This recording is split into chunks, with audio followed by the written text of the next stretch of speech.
인천 월세에 법인 택시 타는 박 사장 이야기.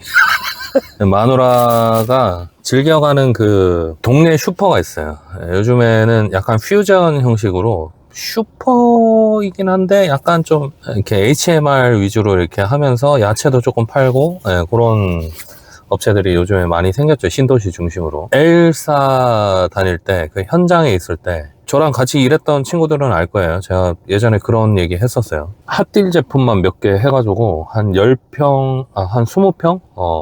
실평 한 10 몇 평짜리 얻어가지고 미끼 상품으로 딱 팔고 마진 높은 거 이렇게 샴푸나 린스 이런 거 해가지고 하면은 돈 좀 만지겠는데? 라는 얘기 했었어요. 역시 사람은 생각만 하면 안 돼. 도전을 해야 돼. 도전. 생각만 해서는 돈을 못 번다. 그거 굉장히 많이 늘었더라고요. 한 2년 동안 벌써 가맹점이 한 300개 늘었더라고요. 역시 돈을 벌려면은 저처럼 그냥 뭐 직접 청소업체 하고 막 택시 하고 뭐 이렇게 배달하고 이러면 안 돼. 오야가 돼야 돼. 오야가. 결국에는 돈 버는 건 오야가 돈 버는 거예요. 근데 햄버거는 진짜 다 좋은데 흐르는 게 문제야. 맥도날드 슈슈버거. 맥도날드 보고 있나? 광고 좀 줘. 자영업자 100만 폐업 시대 뭐 이렇던데 진짜 끔찍합니다. 저는 그 뉴스를 회사 다니고 있었으면 세상이 이렇게 돌아가는구나 바깥이 그렇구나 하고 또 막 엑셀 엄청 하고 PPT 막 하고 막 그랬을 건데 같은 자영업자가 돼 보니까 피부로 와닿는다 그러죠. 피부로 와닿는 게 아니라 나는 이미 갔어. 100만 폐업 자영업자 중에 내가 있는 거야. 이름만 있는 거지 아마 제가 가게가 있고 오프라인 매장이 있었으면 저도 지금 문 닫아야 돼요. 온라인으로만 이제 고객을 만나다 보니까 그래서 다행이긴 한데 이게 정말 너무 힘듭니다. 제가 괜히 이거 유튜브 영상 올릴 때마다 형님들께 링크 좀 눌러주세요. 뭐 살기 힘듭니다 이렇게 말씀드리는 게 그냥 빈말이 아니거든요. 제가 컨셉질하는 게 아니라 진짜 정말 제가 진심으로 어쨌든 청소업체는 제 사업체잖아요. 정말 열과 정을 쏟은 사업체인데 뭐 배달을 하거나 뭐 택시 일을 하거나 이거랑은 느낌이 다르거든요. 저한테는 어쨌든 제 사업체고 제가 또 한 2년 넘게 엄청 진짜 열과 정을 쏟아서 해온 업체인데 또 안 됐으면 몰라. 또 잘 되다가 이게 외부 요인에 의해서 뭐 경기도 경기지만 어쨌든 제가 활동하던 그 플랫폼의 그 영향 때문에 이렇게 돼버리니까 정말 너무 억장이 무너지고 진짜 돌아버릴 것 같아요. 지금 아마 저랑 나이대 비슷하시면은 아마 차장? 직급으로는 차장들이 많을 거고 직책으로는 팀장급들이실 거예요 아마. 부장님은 흔치는 않을 것 같고 진짜 조금 작은 회사 아니고는 이게 양 사이드에 끼인 처지거든요. 지금 한창 일할 때예요. 옛날로 치면은 진짜 이제 회사에서 날고기는 급이죠. 이제 핵심 인재. 흔히들 이제 신입사원을 핵심 인재라고 하는데 그거는 그냥 비전을 얘기하는 거고 실제로는 40 초반부터 중후반이 회사의 진짜 허리죠, 허리. 근데 요즘에 뉴스 같은 걸 이렇게 보다 보니까 뭐 통신사들 비롯해서 가장 쉽게 알 수 있는 거 은행들 지금 다 문 닫고 있잖아요. 지점들 다 폐쇄하고 통폐합하고 알게 모르게 지금 언론에서는 예전에 IMF 때처럼 이슈링을 안 해서 그렇다고 저는 생각해요. 개인적으로는. 어쨌든 언론은 어쨌든 이슈링을 해서 그거에 광고가 붙고 해야 돈을 버는 구조니까 이제 그게 돈이 안 되는 뉴스라서 그렇게 하시는 건지 아니면은 뭐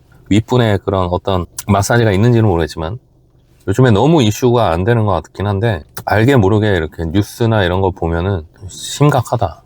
회사에서 압박이 장난이 아니구나. 저는 자영업자니까 바로 두드려 맞잖아요.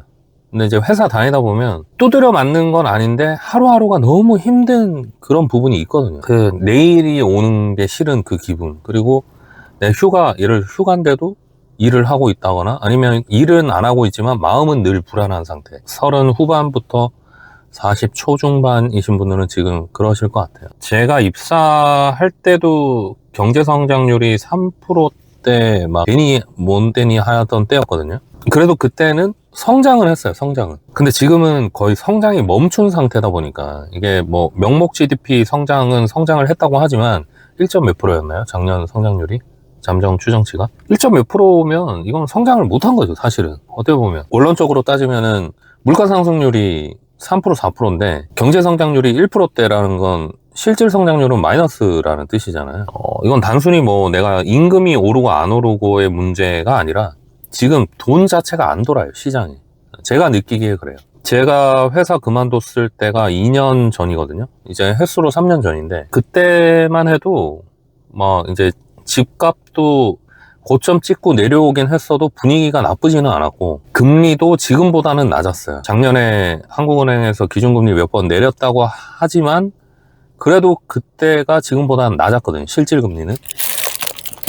건설 경기가 너무 안 좋다 보니까 건설 관련한 업종들이 다 무너졌어요. 저는 직접적으로 관련돼 있는 업종은 사실 아닌데 이사하시면서 그냥 이번에 청소 한번 해볼까 하는 분들도 꽤 있었거든요. 뭐 매출에서 비중이 크지 않아서 그렇지. 근데 지금은 거의 그런 게 없고 일단은 이사를 안 해요. 사람들이 돈이 없어. 집을 예전 같으면은 뭐 갭 투자를 해서 어느 정도 돈 밀어넣고 전세입자 집어넣어서 이제 갭 투자가 가능했는데 지금은 일단 대출 자체가 어렵고 저 같은 사업자가 되면 직장 다니시는 분들 분명히 아셔야 되는 게 대출 한도가 중요한 게 아니라 돈 못 버는 자영업자는 대출 자체를 안 해줘요. 은행에서 그냥 서류 자체를 안 받아줘요. 카카오나 이런 데 보면 뭐 그런 거 볼 수 있잖아요. 아예 저는 그냥 1금융은 그냥 아예 검토 자체가 안 됩니다. 직장이 있을 때 대출 잘 받을 수 있는 거 그것도 하나의 장점이에요. 직장 다니는 게 뭐 한도야 뭐 큰 기업 다니고 월급 많으면 많을수록 많이 받는 거지만 지금 일단은 건설 경기가 너무 안 좋다 보니까 일단 집이 순환이 안 돼요. 순환이 안 되고 이사를 못 하고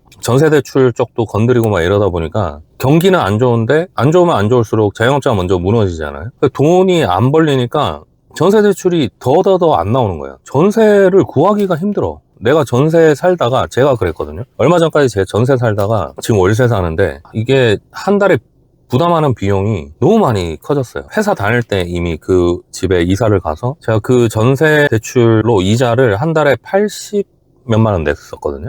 34평 신축.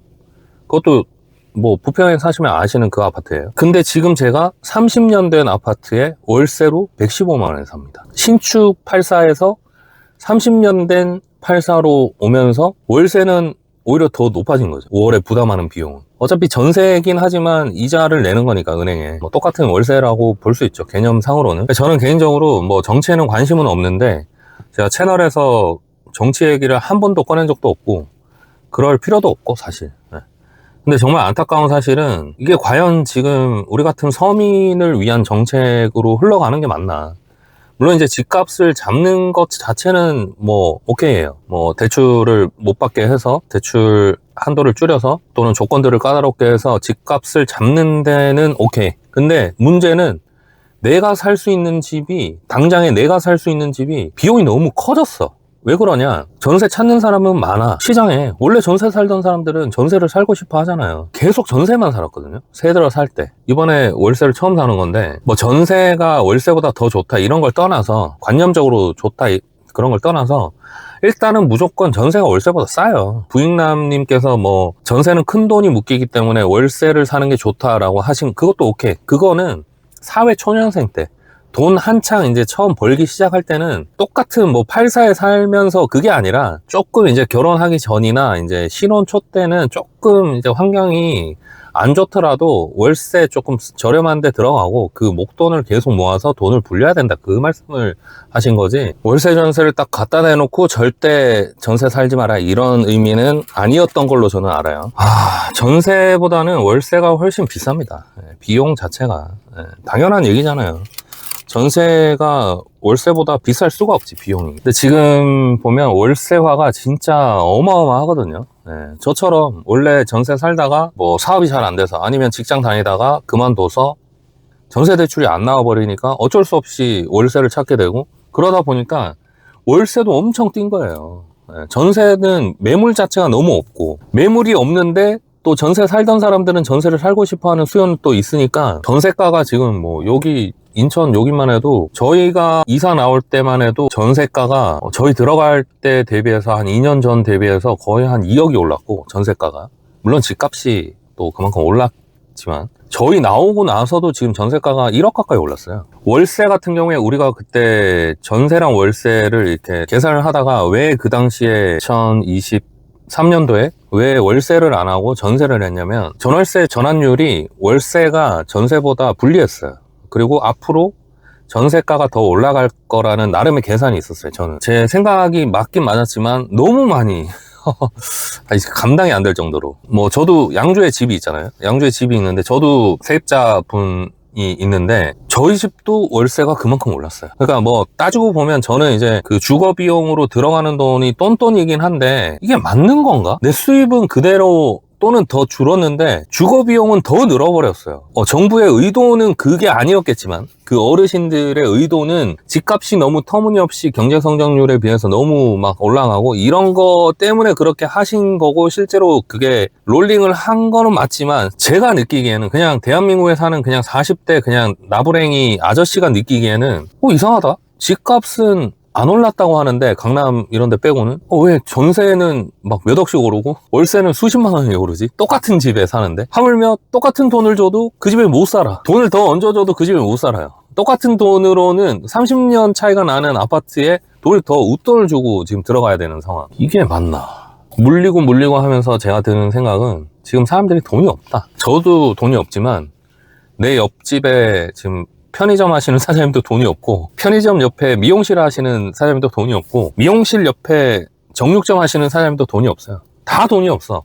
그 돈이 다 어디로 갔냐? 누가 그 많은 싱아를 먹었을까처럼 돈이 다 어디 갔냐? 다 은행에 가 있어요. 지금 주거 비용으로 지금 녹고 있는 거예요. 돈이 녹고 있는 거예요. 뭐 환율이 지금 1,500원을 가니 많이 얼마 전에 뭐 이렇게 개입해가지고 그렇게 된 거긴 하지만, 그런 것보다 지금 제가 느끼기에는 지금 주거 비용, 일단 생활하는데 너무 많은 비용을 지금 우리가 부담하게 돼버렸다. 지금 전세 사기나 뭐 이런 것 때문에 부작용이 있고, 막 서울 보증보험이나 뭐 LH에서 문제가 생겨서 막 몇 조의 손실이 나고, 오케이. 근데 대책은 이거 감당 안 될 정도로 지금 월세가 너무 많이 올랐거든요. 뭐 댓글 중에 저한테 그냥 집을 팔고 파산을 해라 라고 말씀해 주신 분도 계셨는데, 제가 그거 고려 안 한 거는 아니거든요. 근데 문제는 제가 집을 팔잖아요. 팔고 뭐 예를 들어서 차액이 지금 팔아봐야 한 차액이 한 1억 정도 생길 거예요. 저희가 분양받을 때는 미분양이었어 가지고 1억 뭐 예를 들어서 생겼어요.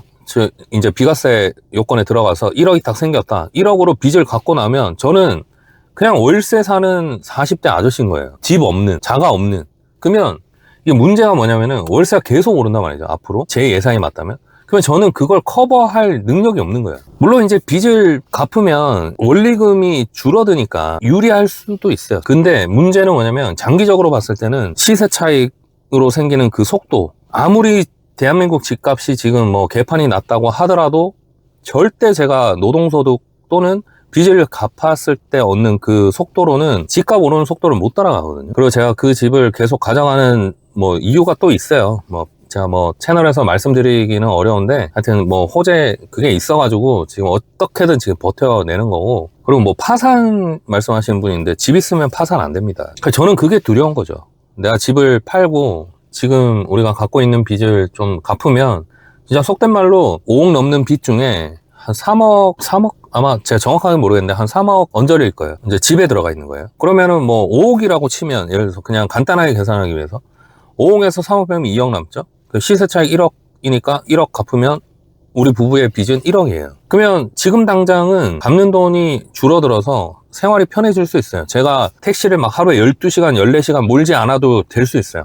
심지어 또 택시를 그만큼 몰고도 또 청소 일을 하러 나가지 않아도 될 수도 있어요. 근데 문제는 뭐냐면 저희는 이제 40대 중반에 그냥 집 없는 월세 사는 사람이 돼버리는 거예요. 근데 더 슬픈 건 앞으로 월세가 더 오를 거라는 거. 사람들은, 저도 이제 어릴 때부터 어렵게 살아가지고 막 진짜 피벌레 나오는 집에서도 꽤 오래 살았고, 어렸을 때 저희 신혼집이 15평, 그 당시에 30년, 40년 된 아파트였어요. 15평. 거기 살다가 이제 집주인분이 하도 겐세이를 놓아서 우리가 그냥 이럴 거면 집을 사자 해서 아파트가 아니라 오피스텔을 샀어요. 빚을 내서. 그 집에 살다가 인천에 청약을 막 넣는데 안 되더라고. 뭐 저희는 안 되더라고, 계속. 그래가지고 국유지책으로 양주에 분양을 받은 거고. 근데 그런 일련의 과정들이 사람이 다 똑같아요. 아파트에 살다가 빌라 살고 싶어 하는 사람은 아무도 없거든요. 제가 빌라를 비하하는 게 아니라 보면 알아요. 일단 난방 자체가 힘듭니다. 저희 집도 지금 30년 넘은 아파트 너무 춥거든요. 막 우풍이 진짜 장난 아니고, 제가 추위 별로 못 느끼는 사람인데도 저도 추위를 느낄 정도니까. 신축 아파트에 쭉 몇 년 살았잖아요. 달라요. 일단 난방비, 그리고 여름에는 또 냉방비, 그런 것부터 시작해서 뭐 커뮤니티 이런 거는 그냥 둘째입니다. 솔직히 집 앞에 단지 안에 수영장 있고 골프장 있다 해서 뭐 얼마나 가겠어요. 그게 아니라 일단 집의 안락함 자체가 달라요. 같은 아파트인데도. 하물며 빌라랑 아파트는 비교가 안 돼요. 그러면 아파트 뭐 20 몇 평에서 30 몇 평 살던 가정, 평범한 가정이 빌라 가서 살 수 있냐? 못 살아요. 일단 짐이 안 들어가. 제일 중요한 거. 짐을 버려야 돼. 저희도 이사 오면서 엄청 많이 버렸거든요. 똑같은 평수인데도 구조가 다르니까. 일단은 같은 평수라 해도 실평수는 빌라가 훨씬 좁고, 거기 가서 살 수 없어요. 제 나이 정도 되면 애들도 이제 알 거 알기 때문에 안 가려고 해요. 일단은. 그리고 그러면 어쩔 수 없이 사람들이 자기가 원래 살던 그 공간을 유지를 하려고 하는데 그 수요는 이제 유지가 된단 말이에요. 근데 공급 자체가 지금 줄어 있는 상태에서 신축이 줄어 있는 상태에서 신축 공급이 되더라도 평범한 직장 다니는 사람이 아니면 저처럼 자영업 하는 사람은 대출 받아서 집을 못 사요. 지금 대출 자체가 너무 줄어나서. 그렇다 보니까 결국에는 전세를 고려해서 전세를 찾다가 전세가 너무 없으니까 전세값은 뭐 미친 듯이 오르고, 그리고 결국에 월세를 찾는데 또 같이 월세 찾는 사람이 많으니까 월세도 막 오르는 거야. 사실 여기 돌아다녀 보면, 택시하면서 아니면 배달하면서 이렇게 돌아다녀 보면 이런 빌라들 있죠. 오피스텔은 그나마 나은데 빌라 같은 데는 빈집도 되게 많아요. 원래 이런 빌라에도 낮에 이렇게 빈 공간이 없거든요. 차 댈 수 있는 공간이. 근데 여기 비어있는 집이에요 지금. 그러니까 사람들이 원하는 수요는, 특히 주거 같은 경우에는 딱 정해져 있잖아요. 아파트 34평이냐 아니냐 이게 아니라 그냥 아파트. 일단은 곧 죽어도 아파트. 우리나라는 아파트 공화국이니까 대부분의 사람들이 또 어릴 때부터 아파트에 살았고, 제 나이 또래만 해도. 근데 아파트 살다가 막 계단 막 한 4, 5층 올라가야 되는 그 빌라에 살 수 있을까? 못 살아요. 처음부터 빌라에 산 사람은 같은 빌라에 살 수 있지. 왜냐하면 더 좋은 걸 누려보지 못했기 때문에. 근데 인간이라는 존재가 참 간사한 게, 조금이라도 편한 거를 맛을 딱 보잖아요. 그러면 그 밑에 거는 대번에 바로 반대작용이 오잖아요. 그래서 저는 그냥 지금의 이런 정책들이 과연 정말 우리를 행복하게 해주고 있는가, 우리 같은 서민들한테 도움이 되고 있는가. 집값이 안 올라. 근데 어차피 그 집은 내가 못 사. 지금 환경에서는 막 연봉 막 진짜 막 부부 둘이서 막 1억 넘고 이러지 않는 이상은, 뭐 요새는 또 뭐 대기업 쌍벌이로 하시는 분도 많아가지고 뭐 있을 수도 있는데 흔치는 않을 거예요. 사실 연봉 둘이 40대에 부부 합산해가지고 막 1억 5천 넘어가는 흔치 않을 거예요. 많지 않습니다. 제가 알기로는. 또 있죠. 당연히 있죠. 저도 예전에 직장 다닐 때 있었고, 직장 동료들. 근데 흔치는 않다. 왜냐하면 일단 대기업 다니는 비율 자체가 우리나라는 10몇 %밖에 안 되기 때문에, CC로 부부 둘이서 대기업을 다닌다? 진짜 흔치 않아요. 아니면 뭐 진짜 남편이 전문직이고, 근데 하물며 요즘은 전문직도 폐업을 해. 유튜브를 해. 나 같은 택시기사도 유튜브를 하지만 요새 변호사님, 세무사님, 변리사님도 유튜브를 하는 시대야. 왜냐면 홍보 안 하면은 이게 안 되니까. 그 정도로 지금 경제가 너무 힘들고 한데, 과연 지금 집값을 잡겠다고 대출을 쪼고 있는 것만이 진짜 서민을 위한 정책인가? 저는 뭐 정부에 대해서 뭐 반감이 있거나 그런 게 아니라, 그냥 제가 한 2년, 3년 동안 이렇게 지나오면서 느낀 바를 그냥 말씀드리면 전혀 나아지지 않았다. 오히려 삶은 팍팍해졌다. 사람들의 지갑은 얇아졌고 똑같은 생활을 하는데 드는 비용은 훨씬 많아졌다. 그래서 지금 경기가 안 좋은 거다. 저는 그렇게 생각합니다. 지금 사실 어쨌든 하지가 멀쩡하니까 뭐 시간과 몸을 갈아 넣어서라도 어쨌든 돈을 벌어서 꾸역꾸역 살 수 있는 이 상황이 저는 그나마 다행이라고 생각해요. 지금 뭐 배달도 그렇지만 경기가 너무 안 좋아지면 진짜 사람들이 다 줄여버리거든요. 먹는 거, 입는 거 지금도 줄이고 있지만 진짜 극한으로 줄이게 되면 답이 아예 안 나와요. 내가 아무리 노력해도 돈이 안 벌리는 그런 때가 있거든요. 지금 제가 느끼기에는 IMF는 외부 요인에 의해서 우리나라 충격을 받았다면 지금은 그냥 병든 노인이 돼버린 것 같아요. 그래서 집을 더 못 팔고 있는 거기도 하고, 집값이 꼭 오르리란 법은 없죠. 근데 오릅니다. 우리나라 항상 그랬어요. 야, 일본 봐라. 일본 꼴 날 수 있다. 그거는 나중 얘기야. 내가 생각했을 땐 제 판단이 틀렸을 수는 있는데 지금 당장은 아니에요. 저는 4, 5년 내에 집 처분할 거거든요. 그 안에는 절대 아니에요. 절대. 노노. 참 살기 너무 힘들다. 직장 다니시는 제 또래 분들, 아니면 저보다 동생이신 분들, 미래가 창창하신, 절대 그만두지 마시고, 제가 다른 유튜브 채널 가서도 말씀드렸지만, 절대 그만두지 마세요. 회사에서 뭐라고 꼬시고 뭐라고 하더라도 진짜 당장 안 나가면 죽여버릴 것처럼 하지 않는 이상은 일단 무조건 버티십시오. 그리고 일단 그냥 버티세요. 무조건 버티세요. 지금 버티는 게 답입니다. 뭐 이미 잘 하고 계시겠지만, 잘 하고 계신 분은 이 영상 보시지도 않겠지만 무조건 버티세요. 무조건. 나 죽었어 하고 무조건 버티세요. 그게 답입니다. 저처럼 괜히 뛰쳐나와서 이것저것 하다가 진짜 인생 골로 가는 수가 있습니다. 물론 저는 제 인생이 골로 갔다고 생각 안 해요. 안 하는데 예전과 비교하면 골로 간 건 맞다. 더 열심히 살아야 되겠죠. 다음에 뵙도록 하겠습니다. 세하.